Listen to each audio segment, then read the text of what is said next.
On connaît tous Michael Jordan et la façon dont il a bâti un empire, notamment grâce à Nike. Mais ce qui est moins bien documenté, l'identité du joueur NBA qui arrive second dans le classement des plus grosses fortunes chez les basketteurs. Il s'agit de Junior Bridgeman. Si ça ne vous dit rien, rassurez-vous, c'est plutôt normal. Dans quelques minutes, vous serez incollable sur le parcours peu banal de ce NBAer des années 70-80. Commençons par le commencement. Ulysses Bridgeman, alias Junior Bridgeman, est né le 17 septembre 1953 du côté de Chicago. Bridgeman se fait très rapidement remarquer. Star au lycée, il est champion de l'état d'Indiana, puis il devient une star également à Louisville, qu'il mène au Final Four en 1975. Dans toute logique, qu'à la sortie de la fac, il est drafté très haut par les Los Angeles Lakers en 8ème position. Et son aventure sous le soleil californien va tourner court. À peine 3 semaines après sa draft, il est déjà impliqué dans un énorme trade, celui qui a envoyé Kareem Abdul-Jabbar aux Lakers. Sous la direction d'un certain Don Nelson, il s'impose rapidement comme un joueur important de la rotation des Bucks et il devient un 6e homme de luxe en NBA, plutôt porté sur le scoring, un rôle qu'il a endossé quasiment toute sa carrière. On peut même dire qu'il a été un des meilleurs de l'histoire en sortie de banc. Pour vous donner une idée, il sort une belle saison de 1979-80 avec près de 18 points, 4 rebonds et 3 passes. Il était un excellent complément à des joueurs comme Bob Dandridge, Marques Johnson, Sidney Moncrief ou encore Bob Lanier. Il a vécu les belles années de la franchise au début des années 80 avec 2 finales de conférence et 5 titres de division. Mais après 9 saisons aux Bucks, en 1984, il a envoyé aux Clippers avec notamment Marques Johnson en échange à la jeune star Terry Cummings, mais aussi Craig Hodges et Ricky Pierce. Mais voilà, après 2 saisons très moyennes en Californie, il revient aux Bucks pour y terminer sa carrière en 1987. À ce jour, personne n'a porté plus le maillot des Bucks que lui avec 711 matchs. En carrière, il totalise tout de même 11 717 points pour des moyennes très honorables de 13,6 points, 3,5 rebonds et 2,6 passes en 849 matchs. C'est donc plus qu'un simple role-player qui a fait une petite carrière en NBA et en janvier 1988, soit quelques mois après la fin de sa carrière, les Bucks décident carrément de retirer son numéro 2.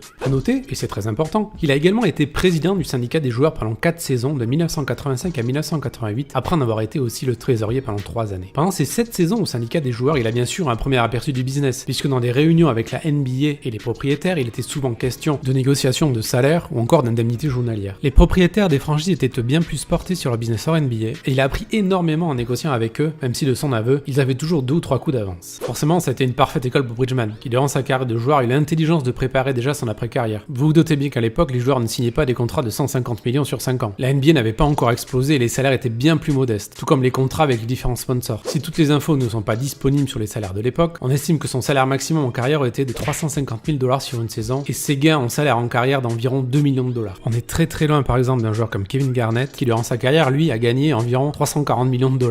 Mais Bridgeman est un petit malin et pendant l'intersaison il met à profit le temps dont il dispose pour étudier et bosser. Il prend d'abord des cours de droit puis s'oriente rapidement vers des boulots un peu plus concrets. Il vend par exemple des assurances ou alors travaille à l'accueil d'un restaurant. Et c'est en toute logique qu'à la retraite il choisit d'investir et il choisit la restauration. Il flaire le bon filon et investit dans les franchises Wendy's car au départ il ne veut pas avoir à gérer ses restaurants. Mais voilà, ça ne fonctionne pas très bien, il décide donc de s'investir personnellement. Pour cela il se forme en faisant tous les boulots imaginables dans un restaurant Wendy's. Quand je dis tous les boulots, c'est tous. Il sort les poubelles, récure les toilettes, confectionne les burgers, passe derrière la caisse, ou encore gère la comptabilité. Le mec ne laisse strictement rien au hasard. Et cette éthique de travail, il l'a apprise dans le sport. Avec toutes les cartes en main, il commence à assembler d'excellentes équipes et ses restaurants décollent enfin. À ce sujet, il déclare: ce que j'ai essayé de faire, c'est de faire comprendre à tout le monde que nous sommes une équipe. Nous travaillons ensemble en équipe, nous gagnons en équipe et nous perdons en équipe. Une fois que tout le monde a adhéré et a cru au fait que nous pouvions réussir, c'est incroyable à quelle vitesse tout a commencé à s'améliorer. La success story est lancée. Et en 30 ans, avec sa société Bridgeman Foods, il ouvre, écoutez bien, pas moins de 450 Wendy's à travers les États-Unis. Oui, 450. Pour vous rendre un peu mieux compte de ce que cela représente, c'est près de 10% de tous les Wendy's aux États-Unis. Cela ne vous surprendra pas d'apprendre qu'il était tout simplement celui qui en possédait le plus. Mais il ne s'arrête pas là, puisqu'il possède aussi plus de 100 restaurants Chili's ou encore une cinquantaine de magasins Fannie Shopline. Au total, son business est responsable de pas moins de 10 000 employés. Vous imaginez l'empire? En 2014, sa fortune est déjà estimée entre 300 et 400 millions de dollars. On rappelle, il avait gagné 2 millions de dollars en carrière. En 2016, son business prend un tout nouveau tournant puisqu'il décide de vendre ses franchises Wendy's et Chili's pour environ 400 millions de dollars. Il ne fait pas les choses à moitié et vise grand. Il change alors totalement de business. Fini la restauration, place à Coca-Cola. Il devient distributeur de Coca-Cola Company et il achète une usine d'embouteillage de Coca-Cola au Kansas. Puis il fonde la Heartland Coca-Cola Bottling Company en 2017 et rachète près d'une vingtaine d'usines Coca-Cola dans le Missouri, Kansas, Illinois et Nebraska. Mais cela ne lui suffit toujours pas et en quête d'expansion, en 2018, Bridgeman s'associe avec le businessman canadien Larry Tannenbaum pour créer la Coca-Cola Canada Bottling Company et reprend les activités canadiennes de Coca-Cola, soit 50 usines et centres de distribution et pas moins de 5800 employés. La dernière estimation de sa fortune date de 2018 et il pesait alors 600 millions de dollars. On peut penser qu'avec son nouveau business avec Coca-Cola, il s'approche lentement mais sûrement du milliard. Il pourrait donc devenir le second basketteur après MJ à devenir milliardaire. A noter qu'il n'a pas abandonné le basket puisque depuis 2010, il est entré au conseil d'administration du Hall of Fame dont il est désormais le vice-président. Quel parcours incroyable pour ce joueur qui, on le rappelle, n'a jamais été All-Star.